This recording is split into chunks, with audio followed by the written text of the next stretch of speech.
Show you right.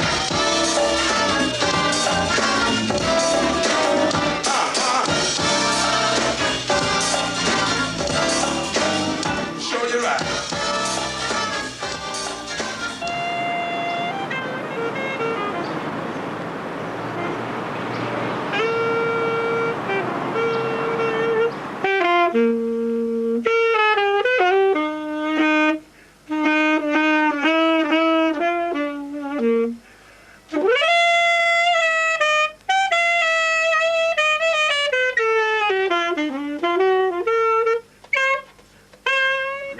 People who are carrying on the Howard University tradition, quite a few graduates who are participating now and are very active in the jazz scene. On the other hand, we have had artists such as Roberta Flack, Donny Hathaway, and more recently Robert Reed with Trouble Funk, who are involved or have been involved in a more commercial type music. The extent to which the formal training has helped these people or has influenced these people, I'm not sure. I think a lot of these artists who are Howard graduates or people who've attended Howard probably would have developed along those lines anyway, and we hope that some of the training week that we provided for them here was of something that gave them a little bit of an advantage. What's happening now is people are coming in and just saying go-go without looking in depth into what go-go really is. And if you look in depth into Trouble, you have musicians, not just, people who are playing, because a lot of the bands do have musicians who have only finished high school level in music. So as to what they do for the future, we don't know. But as far as Trouble, I can speak that they've, acquired their degrees in music, and now we're expanding into New Horizons and spreading go-go. Because it's like any field. The more you know, it's not that you have to go to college to get the information you need to know to expand. It's that you study. Yeah. And if you study, just so happen college is the fastest way to be. Right. You can learn something without going to college. I'm not saying, but college is there for you. And if you can afford to go to college, you do it. But if you can afford, some people can afford to go to like a modern school of art where they don't have to spend 6 months. Like we have a couple of cats in a band that did that because they wanted to. They didn't have the money to go to college, but it's good to study.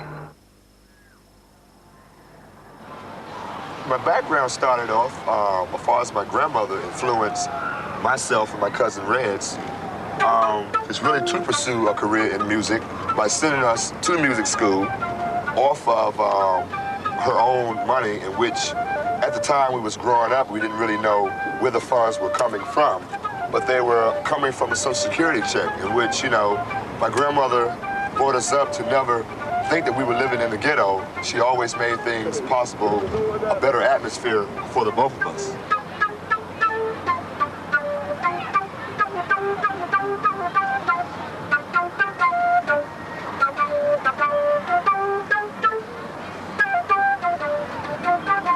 What's up, Shorty? How you feel, baby? Are the folks here talking about that go-go? Girl, here we go now, fellas.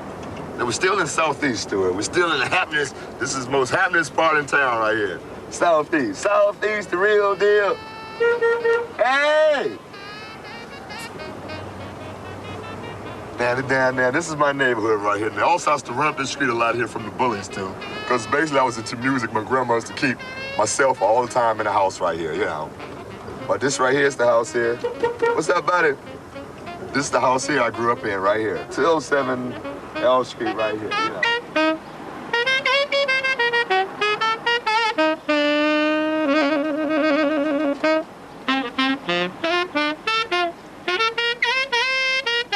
Front yard, my grandmother really put a whole lot of hard work into it, as far as flowers and all that stuff, But that's my grandmother passed away. The government comes through and think up all those flowers, beautiful flowers that she wanted to put down there, all that hard work she put into that yard.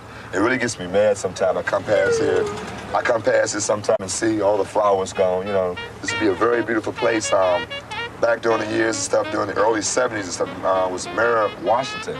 He gave my grandmother an award each year for having the best yard.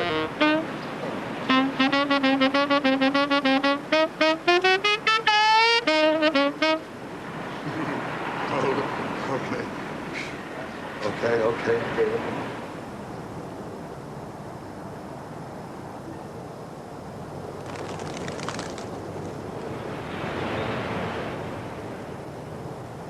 D.C. is a weird town. Like this beltway that's around D.C. is almost like a wall here.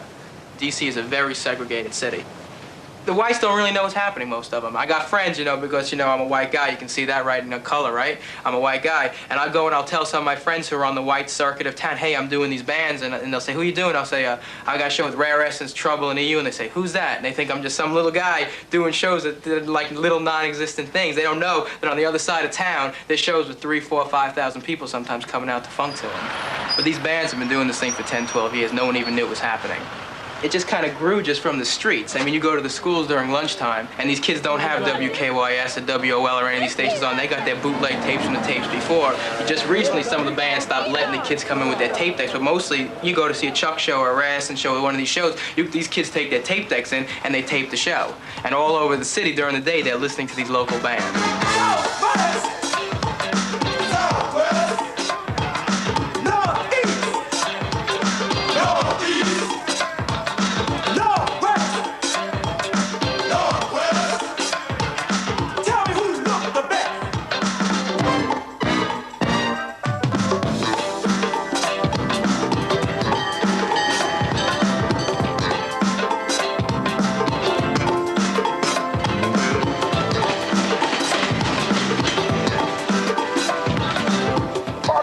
They get the crews from, it's establishing a name from what part of town they come from. The Northeast crew, you got the Hillcrest crew, you got the Raising the Boys crew. Still, I'm running into new crews that's coming up with new names. We're gonna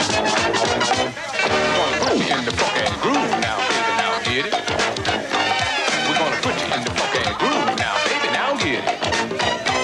We're gonna put you in the fucking groove now, baby, now get it. We're gonna put you in the fucking groove now, baby, now get it. Let me tell you, there's a new thing going around, and it's happening in your town. And if you want to be like Superman crew, you got to know how to really get down. Well, the Philly is an old haircut, I think maybe back in the 30s. I was born in the 40s, I wore it as a little boy. It's just a trend that came back, but they put a new name on it. The original name for it was a tapered haircut. Older men used to get this haircut, they would ask for low English, high English, meaning low taper, high taper. People out in Washington, D.C. would visit Philadelphia. In Philadelphia, there's a lot of Muslims.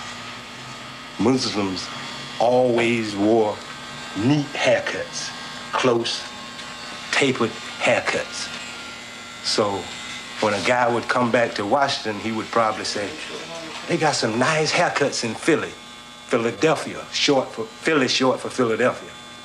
Then they put a name on the haircut. Call this the Philly. It's called a Philly, right? No, why we call it the Philly? Okay. There you go. You got the Philly. Back in the 50s, when Jackie Robinson and Smokey Robinson all them wore the Phillies. And that's the taper. That's what you call the taper.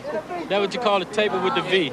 All the Philly with them Philly cuts, I want them to come forth. Who got the slickest Philly cut? There you go, Bob. Come on.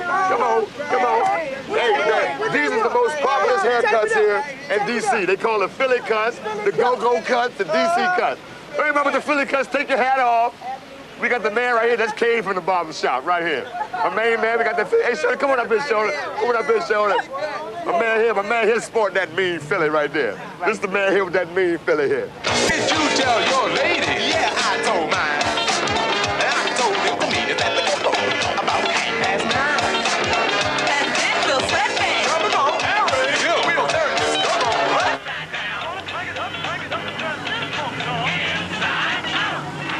WOL, the Mood Man, playing your go-go music on this, shall I say, evening in D.C. City. Special dedications goes out to the sweet ladies of the Lunchbox Crew, the Jazzy James, and to the Freaky Dicky Four.